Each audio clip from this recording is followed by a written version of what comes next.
لله حمدا كثيرا كما أمر. أشهد أن لا إله إلا الله وأشهد أن محمد رسول الله. اللهم صل على نبينا محمد وعلى آله وأصحابه وإتباعه ذي قلب سليم. أما بعد. بسم الله الرحمن الرحيم. يا أيها الذين آمنوا اتقوا الله حق تقاته ولا تموتن إلا وأنتم مسلمون.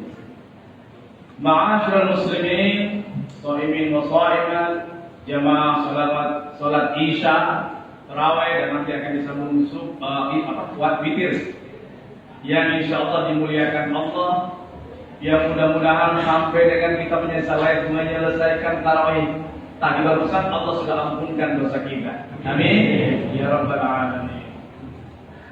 Mari kita bersyukur kepada Allah Subhanahu wa taala atas berbagai nikmatnya yang sampai dengan nafas kita hari ini. Allah Subhanahu wa taala ternyata masih belum bosan sama kita. Ternyata Allah Subhanahu wa taala masih sayang kepada kita, Ar-Rahman. Ternyata Allah Subhanahu wa taala masih juga belum mematikan kita. Di antara setiap harinya kita mendengar yang mati sekian, yang meninggal sekian, hampir tiap hari kita mendengarnya. Dan alhamdulillah kita adalah salah satu manusia yang masih belum dimatikan Allah Subhanahu wa taala, dan bersyukurnya kita masih merasakan indahnya bulan suci Ramadan. Oleh karena itu mari kita manfaatkan nikmat yang luar biasa, terutama generasi muda yang sudah banyak diracun yang di akhir zaman ini. Beda dengan orang-orang tua. Orang-orang tua sakit pun tetap aja ke masjid, karena sujudnya itu orang tua itu berkah. Masuk rumah sakit dikasih opname, dikasih penyakit apapun, sembuh lagi, datang lagi ke masjid. Beda dengan anak muda. Anak muda datang ke masjid melihat siapa imamnya, Allahu Akbar. Lama kalau dia imamnya mah, nanti aja lah. Allah. Masih milih-milih kalau generasi muda sekarang. Oleh karena itu ittaqullah, takutlah kepada Allah. Sekarang ini kita hidup di kehidupan dunia. Pertanyaannya, Ibu, Bapak, wahai sahabatku anak muda, pertanyaannya, kita hidup di kehidupan dunia yang terlalu banyak ucapannya disebutkan di dalam Al-Quran. Wa mal hayatud dunya illa mata'ul ghurur, wa mal hayatud dunya illa lahmu wa 'ain, dan sebagainya. Dunia itu memperdaya, dunia itu permainan, dunia itu senda gurau, dunia itu menipu, dan lain sebagainya. Memang pada akhirnya banyak yang terlena, seperti yang diungkapkan di Al-Quranul Karim. Pertanyaannya, berapa lama kita hidup di kehidupan dunia ini? Ibu, ada yang tahu jawabannya, Bu? Berapa lama? Bapak, berapa lama kita hidup di? Atau saya balik pertanyaannya, saya ubah. Ibu, Bapak, dan jamaah sekalian, mau berapa lama hidup di kehidupan dunia ini? Ayo, mau berapa lama? Makin panjang umur kita, makin banyak numpuk-numpuk dosa.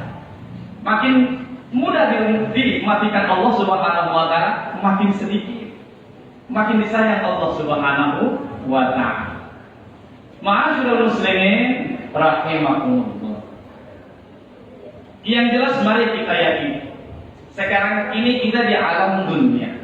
Ya, ketika kita mengatakan beriman kepada hari akhir, maka ketika Allah berikan ajal kepada kita, maka kita masuk ke fase berikutnya di dalam kehidupan ini.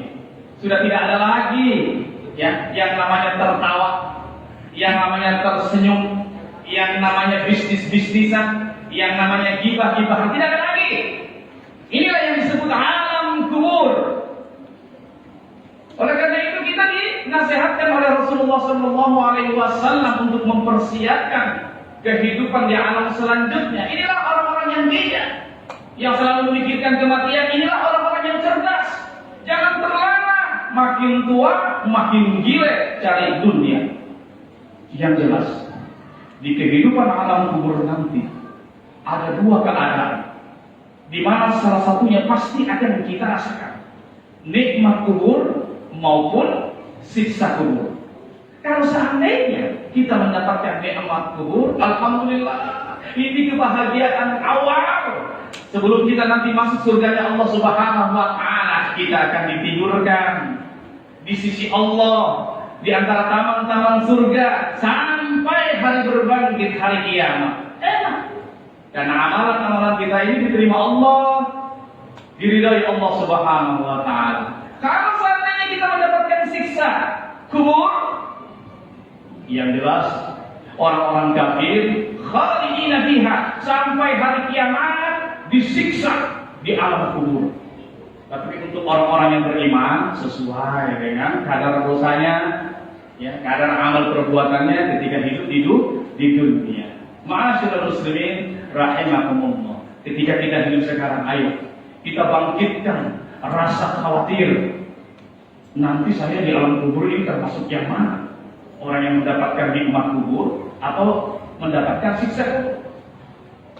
Untuk itu, Imam Abi Laith As-Samarqandi, ulama ahli fikih dari Uzbekistan, itu mengatakan di dalam kitabnya Tanbihul Ghafilin, kalau seandainya kalian mau selamat dari siksa kubur dan kubur kalian akan selalu terang benderang, maka ketika hidup di dunia lakukan 4 hal.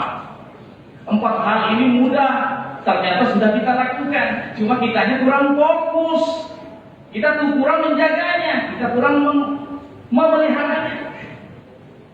Yang pertama yang harus kita lakukan, jagalah sholat 5 waktu.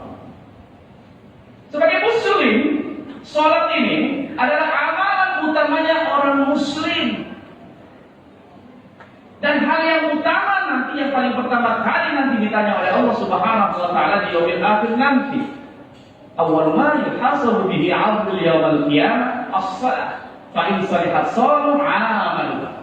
Fa in fasada sa'iru 'amaluhu. Yang pertama nanti dihisab, ditanya oleh Allah Subhanahu wa taala tentang salat. Jika salatnya baik, maka baik pula amal. Jika salatnya buruk, maka buruk pula amal. Pertanyaannya, jika sholatnya kurang, enggak sempurna, bolong-bolong, apa kata Allah?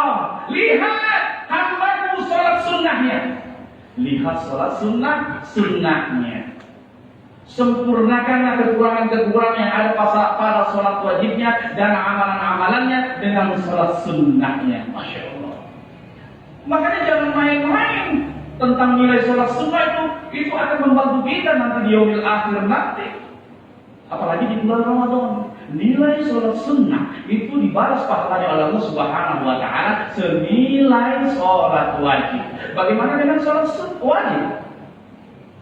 Oleh karena itu, mumpung Allah masih berikan kita kekuatan, ayo kita pelihara sholat kita. Kita terus berilmu tentang sholat. Jangan kita merasa sholat kita sudah sempurna. Tidak. Sholat kita ini, apalagi kalau jadi makmum, jangan merasa ikut-ikutan. Gampang.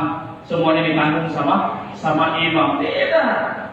Ada aturan mainnya sebagai makmum. Hati bersihkan untuk mendukung ya orang yang kita pilih menjadi imam. Repot kalau seandainya kita jadi makmum, ternyata kita ada perasaan jengkel, kesel pada imam. Bisa diponis munfarid, sholat sendiri. Na'udzubillah min. Nah, yang kedua yang perlu kita lakukan di kehidupan dunia ini untuk terhindar dari siksa kubur, sedekah. Setiap insan ini diharuskan untuk sedekah sesuai dengan kemampuannya masing-masing. Dan sedekah ini tidak mesti berupa materi. Bisa saja berupa menolong orang, memberikan nasihat yang baik, memberikan pengajaran agama, menyingkirkan kerikil, batu di jalanan, dan lain-lain sebagainya. Dan sedekah ini amalnya masih bisa mengalir ketika kita sudah meninggal dunia. Ada dalilnya. Idza mata ibnu Adam inqata'a 'amaluhu illa min salam. Apabila anak Adam mati, maka putus semua amalnya kecuali 3. Yang pertama adalah sholatul jariyah. Ya, amal yang kita lakukan selama kita hidup bermanfaat pada manusia. Ketika kita hidup, alhamdulillah insya Allah terus pahalanya mengalir. Dan yang kedua, ilmu ilmu yang bermanfaat. Bersyukurlah kalau kita bisa mengajarkan orang yang tidak bisa menjadi bisa, khususnya Al-Qur'anul Karim. Dan yang ketiga, wawaladun salih yad'ulah, anak yang saleh yang senantiasa mendoakan orang tua. Ini penting. Generasi muda sekarang ini, ya Allah, hati-hati para orang tua.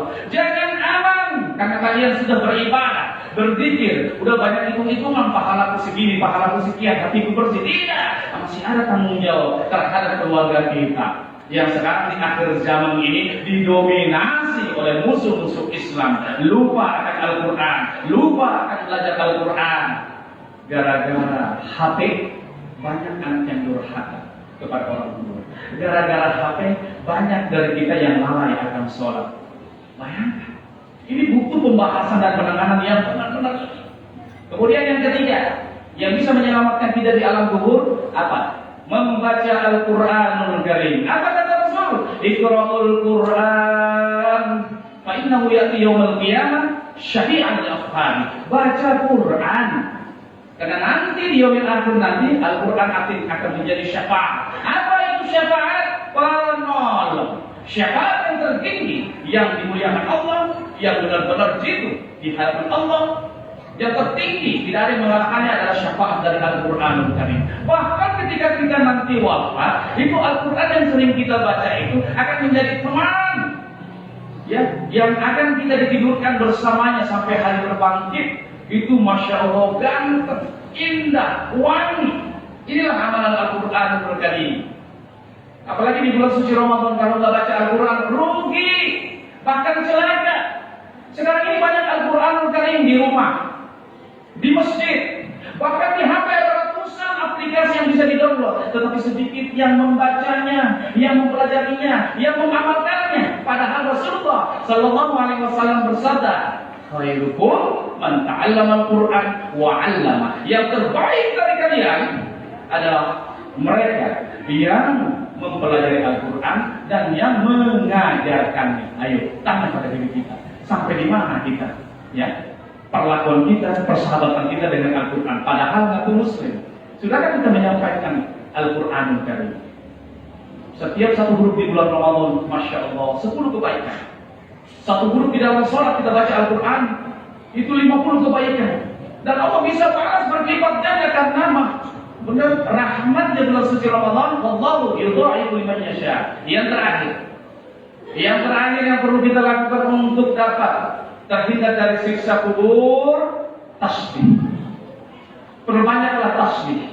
Kata Rasul, kalimatani, ya, kalimatani, ada 2 kalimat, ya, yang dicintai ilar rahman. Kalimat ini betul-betul ringan diucapkan di lisan, kemudian sangat berat nanti timbangannya.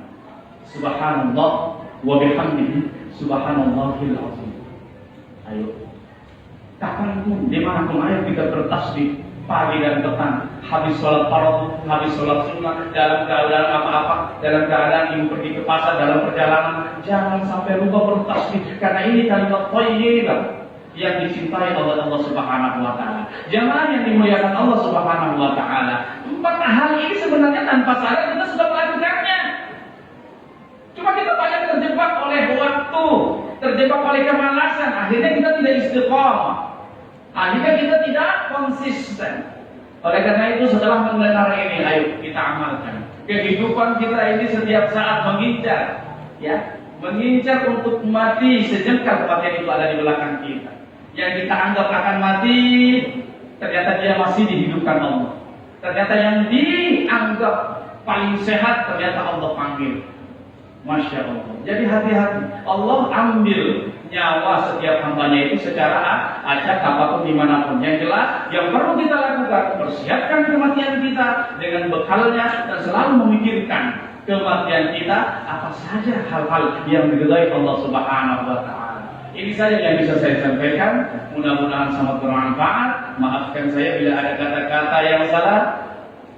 Maafkan saya bila ada kata-kata yang menyimpang. Aku lupa lihada. Assalamualaikum warahmatullahi wabarakatuh.